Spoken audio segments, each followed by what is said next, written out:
Hello, everyone, and welcome to The Rundown, where we talk about 2A news and conservative views here on this Freedback Friday. I will be your host today, Craig DeLuz, coming at you from the West Coast, the left coast, behind the Iron Curtain in the state otherwise known as California. But as we all know, I do not do this program by myself. No, my name is Mike Piworski. I come to you live from the East Coast, the coast with the most, here with your co-host with the most on The Rundown. 2A views, conservative news. Craig, how's your Friday going? It is hot. It is like 12 years a slave hot out here, man. It has just not been. Woo! It has not Woo! been good. That's a rough one. Hold on, let me see. I took the snapshot within the past 15 minutes here. Here's what we got going on in Central Florida. Oh wow. Okay. So you're where we are, only you have the humidity on top of it. Yes. Yeah, we're 95 plus humidity equals 106. Nice. So I can tell you've been spending a little bit of time in the sun. At first I was about to say, because I know you got those lights that make you even more pale, but you look like you got some of that nice Florida sun, or at the very least you've been baking internally. It was like 15 minutes outside today too. It's pretty brutal. So now, how's the temperature there in the studio? 66. Ah. Nice. Yes, 66. Yeah. When you're operating when you're operating lights and computers and equipment and all of that, I have found the best thing to do is to keep that studio nice and cool. So, needless to say, Yes. It's almost brisk enough in here where I could put a sweater on. Yeah, that's definitely when you're walking from 106 into a 66 room. It's a little, I'm a little, chilly. I feel you, sir. Hey, folks. I didn't know if I could say nipply or not. I didn't know if I could say that. Nipply is not one of the seven dirty words. So it's anyway, it's not one of the seven prohibited words. So let's just seven deadly words. What is that? Like, come on, man. You do radio. You know these. The words you're not supposed to stay on the radio. Oh yeah, no, I don't. When we try to say booger at least once a week, just to push the envelope. Yeah. Yeah. When it comes to broadcast, the definition of what is offensive really kind of changes. That doesn't mean what it used to mean, right? Yep. Yeah, we've done on the radio before where we've had to hit the dump button so many times in a row that we have to sit there for a minute in silence. That's hilarious. And we feel shame. Hey, folks, however you guys are paying attention to the program, however you're watching the program, if you're watching us live, do us a favor. Drop us a line. Let us know that you're there. Let us know that you're enjoying the program. If you got any questions, any concerns, we will ignore them. But say hello. Say hello anyway. And also, by the way, like, share, and subscribe, and encourage your friends to do the same. Let them know that this is the place where the conversation is taking place, whether it's on YouTube, Facebook.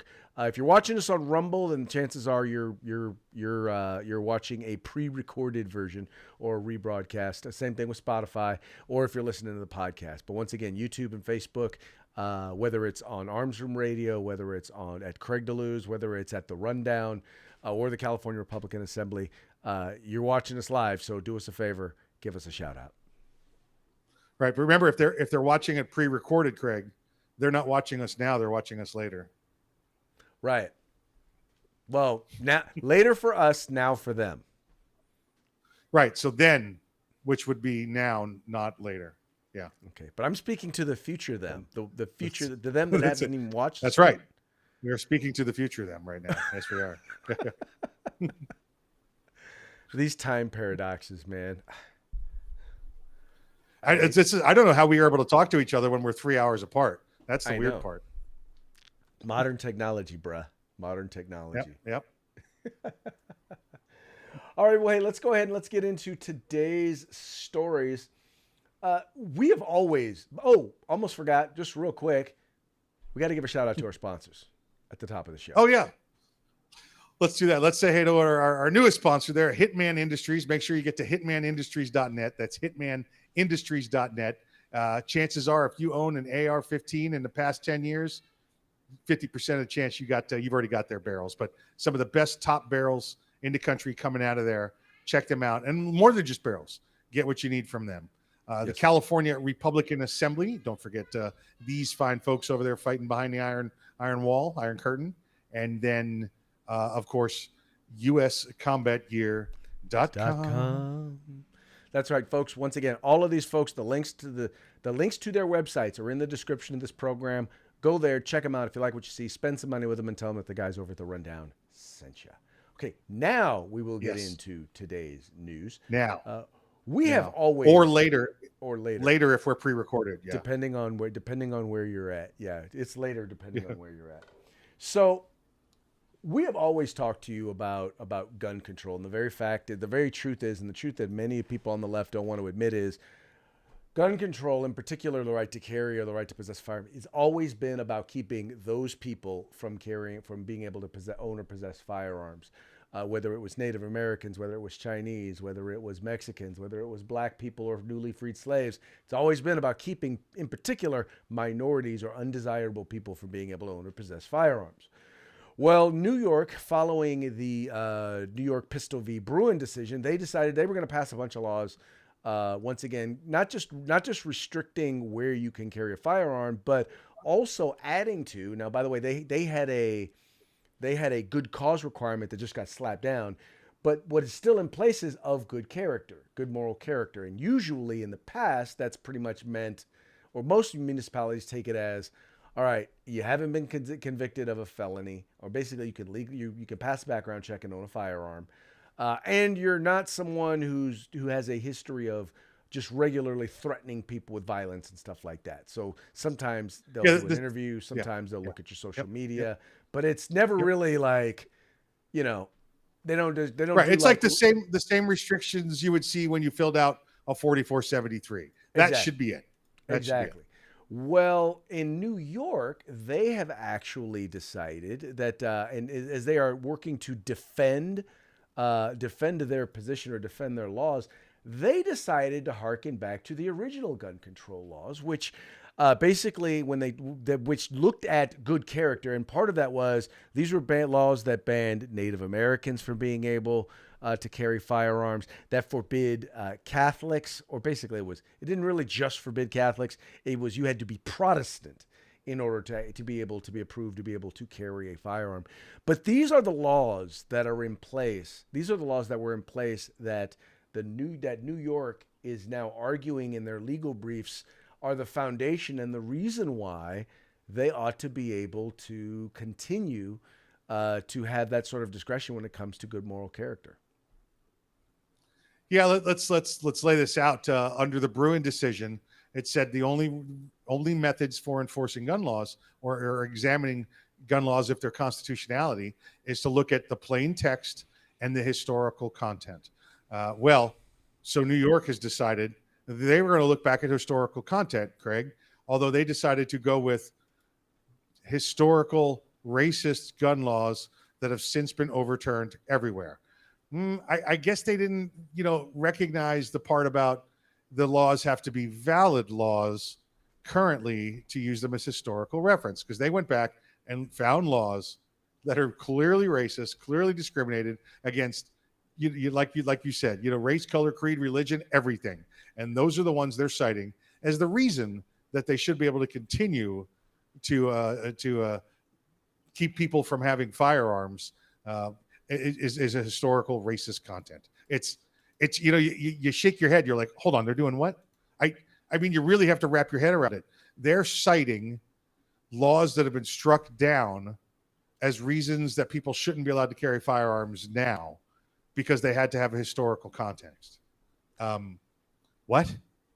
Well, they're arguing that, we were able to determine in the past what good moral character meant. And in that case, they said, well, if you were Native American, you were not of good moral character. Or if you were Catholic, you were not of good moral character.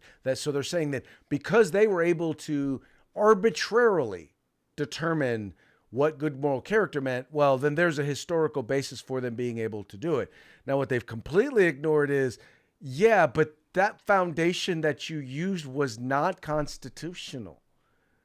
But in Correct. essence, they're Correct. Yeah. In fact, Mhm. in the Bruin decision, hold on here, I've got the quote for it.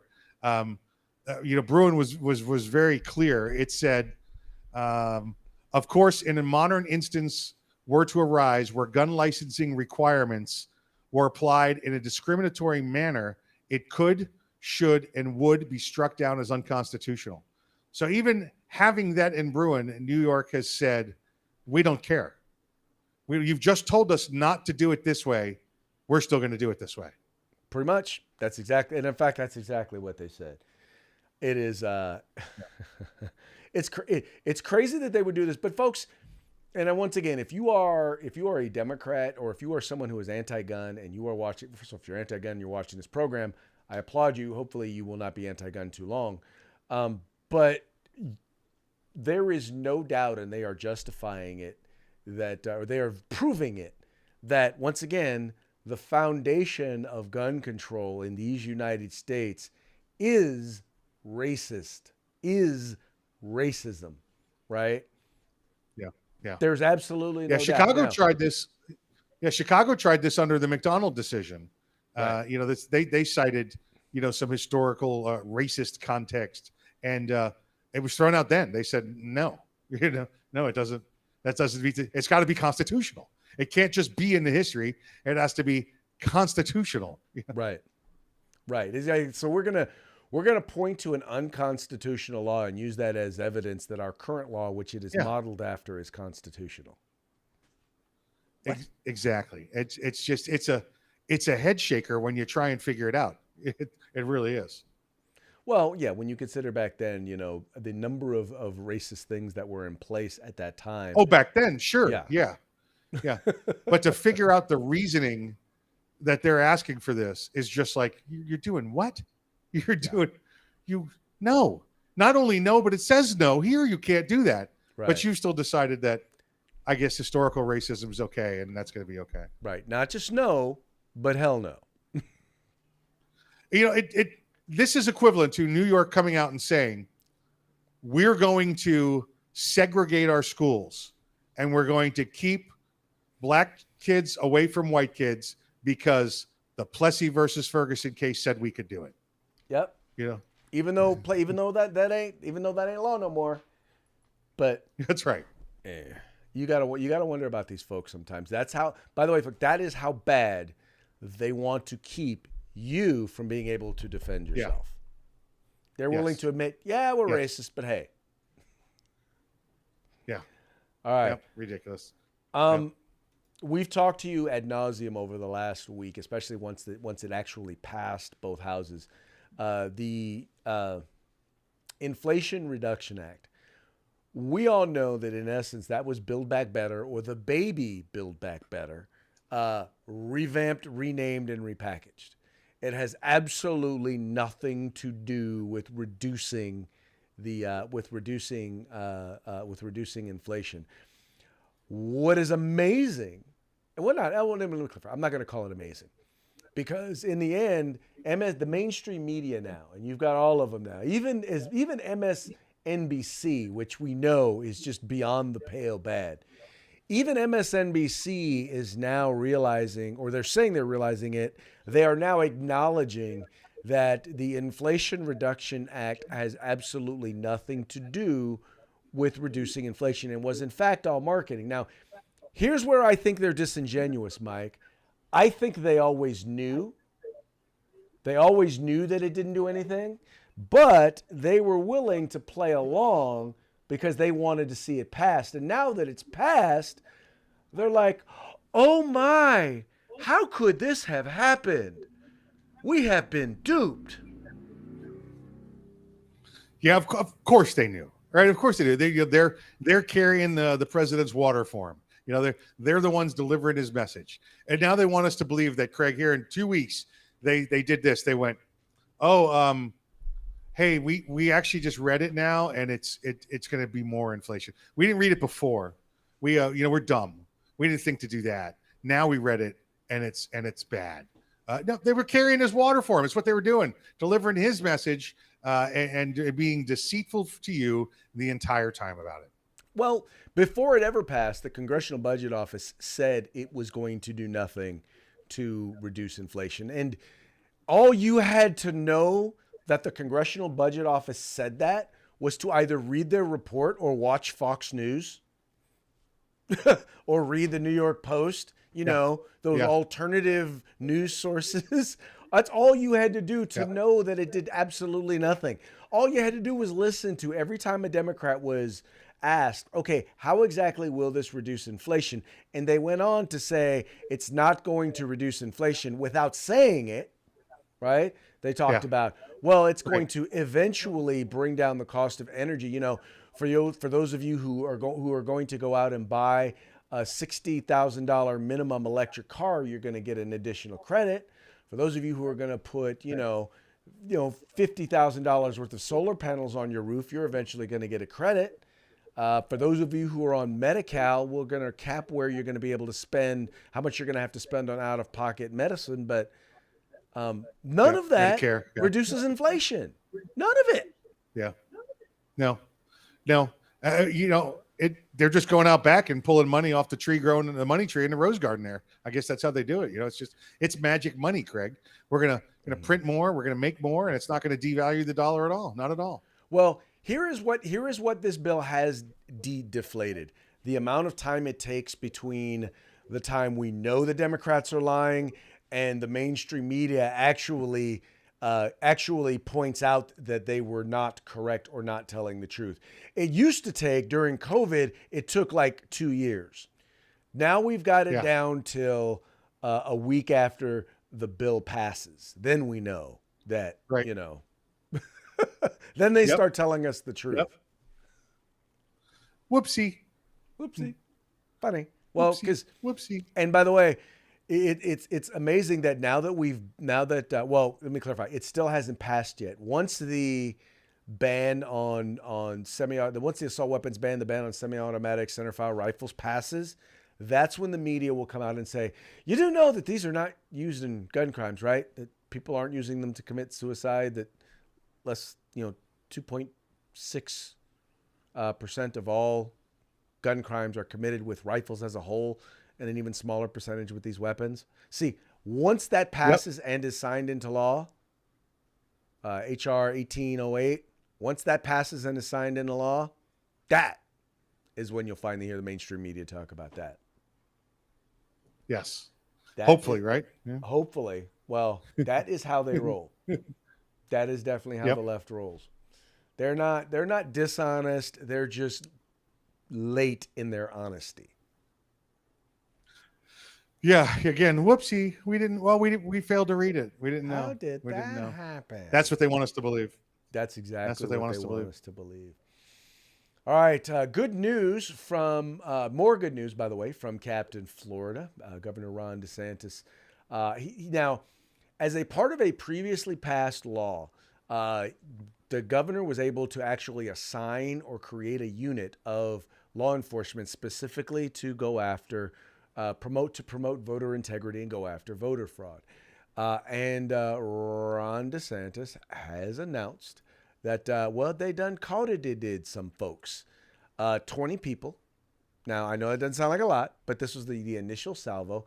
20 individuals who were not supposed to vote. These are people who were convicted of felonies or violent felonies. And even though they do have a way in which you can get your voting rights back there in Florida, these are individuals who didn't bother to get their vote, try to get their rights back or anything like that.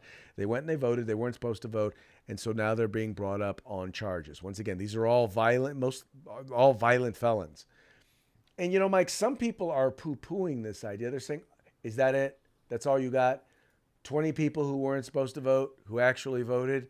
And it's amazing to me because every single time, no matter how many instances of voter fraud you bring up to them, they're always like, really? Is that it? Is that all? Yeah, listen, this is like you said, in fact, the governor called it, this is the opening salvo, is what you're going to have here. By the time he's done, they're going to have to build a new jail for voter frauders. They're going to have a whole new place to put them. Florida's law is Now, once you're free of supervision, whether that's out of jail, off parole, off probation, whatever it happens to be, you can apply for it. It's pretty much automatic to get your rights back. The exceptions to that are violent criminals, the murderers, the rapists. They're not getting it back. They've said that those can't get it back. And there's an additional little fact: the Second Amendment rights is not included in that when you get your rights back. You still have to petition the basically the board, the parole board, to get those rights back, and that's very far and few in between. But they're the people, and I watched them on the news here, this afternoon, Craig. They're on TV and they're saying, well, they sent me a voter registration card in the mail, so I figured I would be all right. I like, oh, okay, gotcha. That's how it works. Well, but that, Mike, that's the same thing that they did here in California when they found out that tens of thousands of people were actually registered to vote and were voting who weren't even citizens, who weren't supposed to vote, because here we have this thing called motor voter, where if you have a register, you can register through the DMV, and then they went ahead and they just started registering everybody. They didn't even bother, and so you almost had to unregister. Let them know that, yeah, I'm not an American citizen. But if they remember, because in California, we have motor voter law here also, but in California, remember, the law says when you go to get a driver's license, it's illegal to ask them about their citizenship.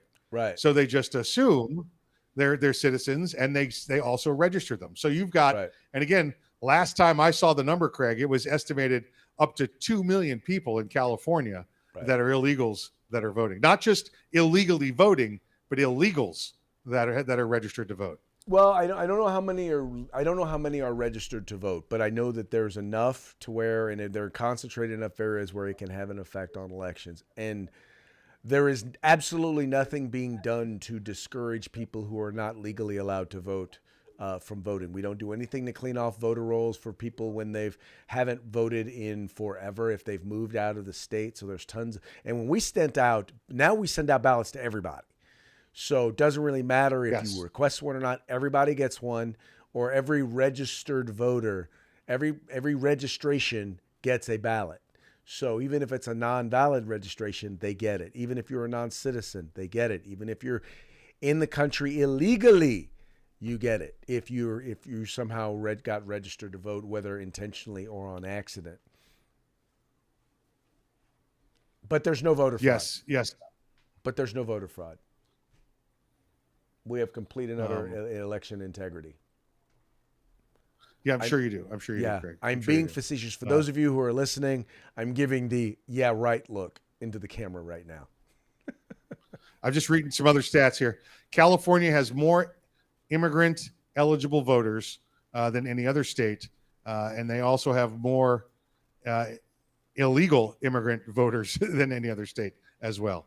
So, yes, that is in fact the truth, sadly, but that's because we have more illegal immigrants. I mean, we have a greater percentage of those who've. And again, when your governor and your liberal crooked government in your state passes a law that says it's illegal to ask somebody what their immigration status is, including the police, by the way. The police are not allowed to ask that.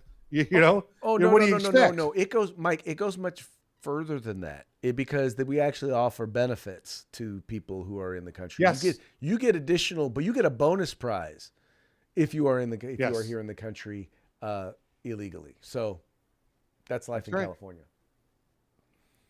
Yeah. All right, Mike, this next one was you brought to the table, so I want you to go ahead and share this one with the folks.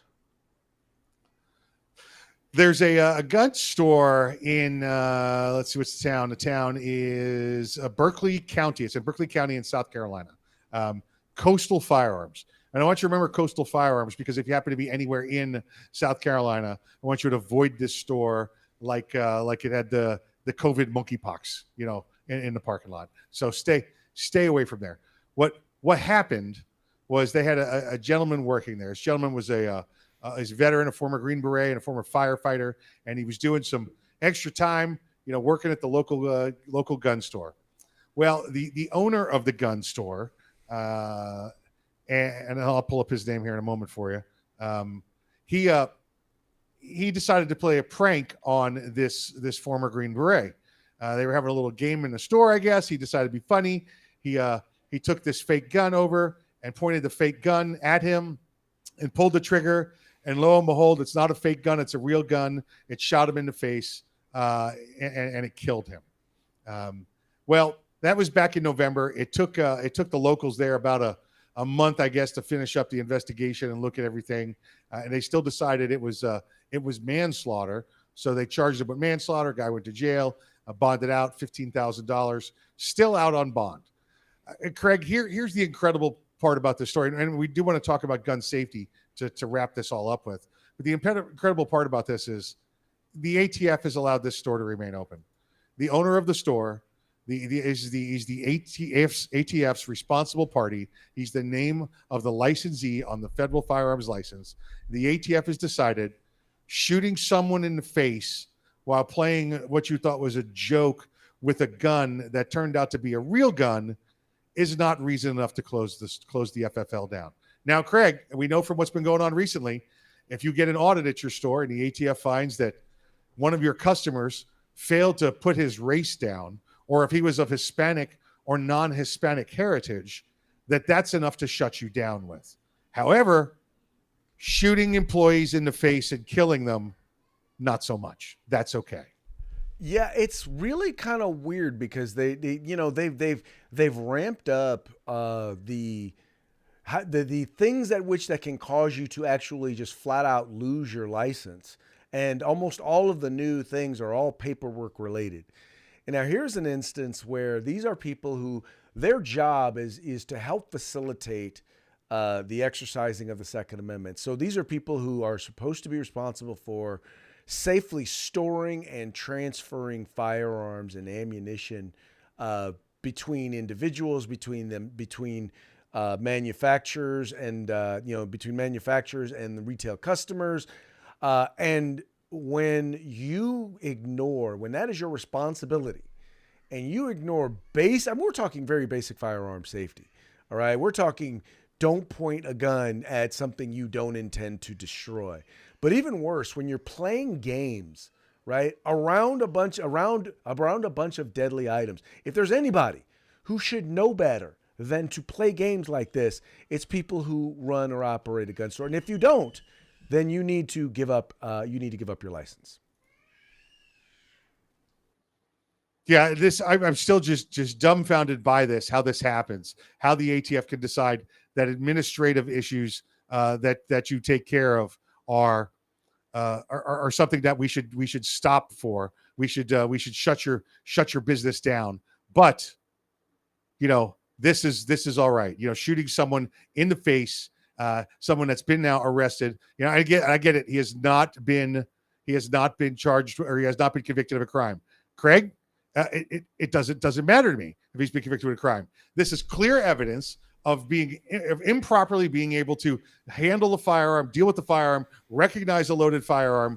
This should be cause for that store to be shut down. It's again, dumbfounded. We got a couple of head shakers here today. This is one of them for me. Yes, no, I completely agree. You're held to a higher standard. I mean, once again, you don't get the guy who got shot doesn't get a second chance, right? I'm sorry, right. But in this particular case, there's no reason this store should still be open. Period. At the very least, why haven't they, at the very least, if they're waiting for the outcome of the criminal case, why haven't they at least suspended the FFL? I mean, put it on hold. Something. But they've done nothing. Yeah, nothing at all. Nothing at all. So let's give them to you, Craig. I'll give the first one. You can follow with the second one, or I'll just do them all. Let's give those basic rules of firearm safety. And this changes. Listen, whether you go to the NRA or you go to a concealed carry location, you sometimes see 3, 4, or 5, but they're all the basic same thing. Just some are compound sentences. But I'm going to give you the first one. The first rule of firearm safety. Ready, Craig? Right. Never give your guns to the government. Never give your guns to the government. It's first rule. Okay. Firearm safety. All right. That is true. That is true. Never give your firearms to the government. Okay. Number 2, always keep the gun pointed in a safe direction. Okay. Right. Number 3, always keep your finger off the trigger until you're ready to shoot. Booger picker off the bang stick. That's right. Number 4, keep the gun unloaded and or secure until ready to use. Now, you'll see other ones put in there like always know your backstop, always know your target, that kind of thing. They all could just be, reinterpreted to these first couple of rules. So simple to do. Follow it every day. Toy guns as well. You think it's a toy gun, and this guy's dead. If you treat every gun, toy or not, as though it were a loaded gun, then accidents like this do not happen. I've been on movie sets where we've used prop guns instead of real guns, or we've used airsoft, and I always have treated everyone like it was a real gun. That way, in the event that you do have a real gun, number one, you don't develop bad habits, but number two, you don't wind up with instances like in this particular case, or for example, what happened on the set of Rust, where you think it's not a real gun and someone winds up getting shot. Listen to us, folks. What we're talking about. I'm an armorer and a prop master. In fact, I've got IMDb credits for doing this on movie sets. You treat every gun as if it's always loaded and ready to go, whether you know it's real or not real. I'm sorry. We don't even point fake guns at people. We don't point toy guns at people. And when we go to training and you get a laser style rifle from Next Level Training, the first thing you do is pass it around the room. You show it to everyone and pass it around the room, so everyone in there is 100% sure that it's a training item. And then you sterilize the room of all real firearms to make sure this doesn't happen. That's why we have these rules, to keep this kind of bull stuff. I almost said something else. Stuff from happening. That word right there is completely and utterly appropriate. That is exactly what this fits. That's exactly what it is. Yeah. Anyway, folks, that's just what pisses me off, because you know what? And I know already out there, 99% of the firearms retailers, FFLs out there are doing it right. But it only takes one example like this to make all of them look bad. So. Yeah, shame on you, ATF. Shame on you for letting this go on when you're going after innocent goods store dealers that have a 0.01% clerical error, and you're tossing them out. Exactly. Anyway, so we only have one parting shot for you today, but I think it fits. Did you say shart? Did you say shart? I said shot. I think you said shart, but that's all right. Parting shot. And it has to do with socialism and what exactly socialism is. And I'll just go ahead and show you. So socialism is resentment disguised as compassion, enforced by tyranny disguised as tolerance. I guess when you put a couple extra N's in it, you could pronounce it tyranny. I know, right. Man. Look, dude. I'm sorry. I apologize, man. It's been a long day. I'm not exactly. It's not your quote. You just copied the picture. I get it. Look, I'm not exactly hooked on all my phonics. The picture. Okay? But there was a piece. The reason this stood out to me, there was a piece that was put out by a newspaper that basically talking about how capitalism is destroying America, and I'm like, first of all, do you understand what capitalism is? In particular, do you understand what free market capitalism is and what that means? And if you did, you would realize that if there were no capitalism, there would be no America. We would not exist as we do as a nation, because we wouldn't have all that we have, and you wouldn't have a newspaper to be able to print it in. Anyway. Worked my last nerve. Agreed. Capitalism is one of the reasons that America was founded, right? They came over here for for freedoms from taxes and everything else, so we wanted to, make profits, right? Well, capitalism in particular, free market, it's based on this very basic concept. You are worthy of your hire. Man is worthy of his hire, meaning that you have ownership over the work, over yourself, right? Over the fruits of your labor, you should profit. You should benefit from the fruits of your labor. Now, some people say, well, that's slavery. No, that's when when you are forced to work for someone else, when someone else benefits from the fruits of your labor, and you have no say, no choice in it. They're like, well, but isn't that the same as slavery? It's like, well, no, because in capitalism, I can decide who else I want to benefit from the fruits of my labor, whether I want it to be my employer, whether I want it to be my customers, or whether I just want it to be myself. Or guess what? Yeah. I have a right not to work. Now, if I decide not to work, then that also means that I've made a decision not to eat. That's right. Yeah. Yeah. As long as you're not a burden on somebody else, you could do what you want. Exactly. I'm all for capitalism because guess what? The United States is one of the few places in the entire world where you can go from poverty to wealth in a generation. I don't know any place else that's possible. But by the way, before capitalism, do you want to know? You want to know how people became wealthy? By robbing, stealing, killing, raping, and pillaging. That's how people became wealthy prior to capitalism. That's right. Now all I got to do is figure out a way to provide something that you want at a price you're willing to pay, and I can get there. Yep. Speaking of buying and selling and good capitalism, let's give one more shout out to our sponsors before we head out today. Let's talk about some of the best barrels out there on the market. Hitmanindustries.net. Go to hitmanindustries.net. Also, make sure you follow the folks over at the California Republican Assembly fighting the good fight. And then, of course, when all that other tactical gear, all the non-gun gear that you want for your tactical needs, uscombatgear.com. That's right, folks. Thank you so much for tuning in. It's been a phenomenal week. Tons of stuff to talk about. Man, wow.